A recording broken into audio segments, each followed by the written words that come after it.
Sir mic पकडलाय? नाही तू नको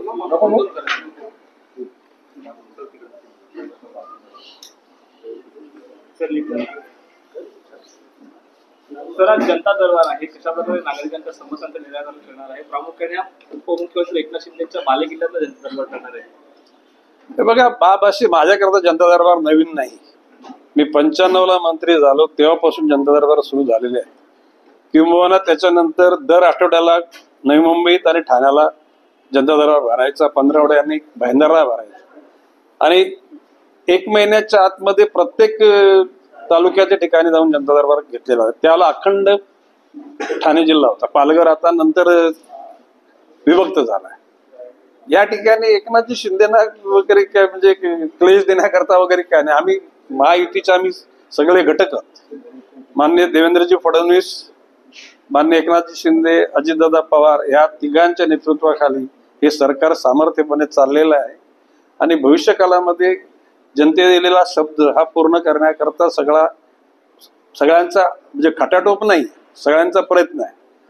एकूणच 100 दिवसाचा कार्यक्रम माननीय मुख्यमंत्र्यांनी सगळ्याच खात्यांना दिलेला आहे आणि महाराष्ट्र आता थांबणार नाही ही जी टॅगलाईन आम्ही घेतलेली आहे त्या टॅगलाईनच्या अनुषंगानं जनतेच्या जवळ जाऊन जनतेच्या समस्या ऐकण्याकरता हा जनता दरबार आहे.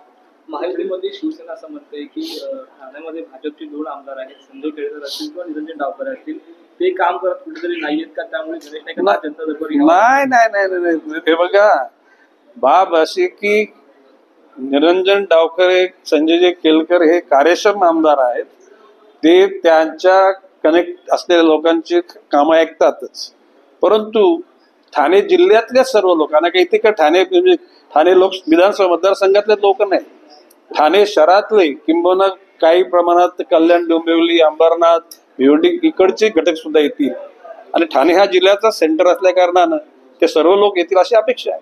तर सध्या अनधिकृत बांधकामाचा प्रश्न मोठा प्रमाणात शिर्डीवरती आहे. कल्याण असेल, ठाणे असेल, दिवा असेल, यावर अनेक अनधिकृत इमारतीवरती तांत्रिक दरबार दिसून ते देखील नागरिक आता जनता दरबारमध्ये तुमची भेट घेणार, त्यांचं निराकरण कशा प्रकारे? नाही, बाब असे की मी पूर्वीच्या कालखंडात ज्याला पालकमंत्री होतो त्याला 5 लाख अनधिकृत बांधकाम होती आणि त्याची कारवाई त्याची तोडण्याची आणि नवीन बांधण्याचं प्रमाण मोठ्या गतीनं झालं. आज साधारणपणे ठाणे, पालघर मिळून 35 लाख अनधिकृत बांधकाम आहेत.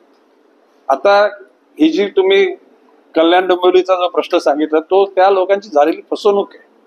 त्यामध्ये त्या लोकांचा काही दोष नाही.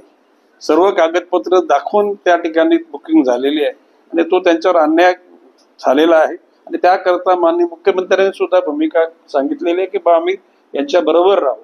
आता माननीय कोर्टाचा अवमान न होता त्या गोष्टीला कसा मार्ग काढायचा ते निश्चित ठरेल. ओके, रस्त्यावर आणणार असाल हे अतिशय वाईट आहे असं निवेदन आम्ही गणेश नाईक साहेबांना दिलं आहे. रिलीफ पिटिशन शासनाने दाखल करावी आणि नागरिकांना रिलीफ द्यावा अशी मागणी आम्ही केली. या कारवाईमध्ये किती नागरिक बेघर होणार आहेत आणि कधीपासूनच्या 2,500-3,000 परिवार या इमारतींमध्ये राहतात आणि जवळजवळ 10,000 ते 12,000 नागरिक आहेत. आज या नागरिकांची अवस्था अशी आहे की त्यांच्यावरती लोन देखील सुरू आहे आणि आज त्यांची घर जायची देखील वेळ आली. हे नागरिक आपलं जीव धोक्यात टाकून तिथे राहत आहेत.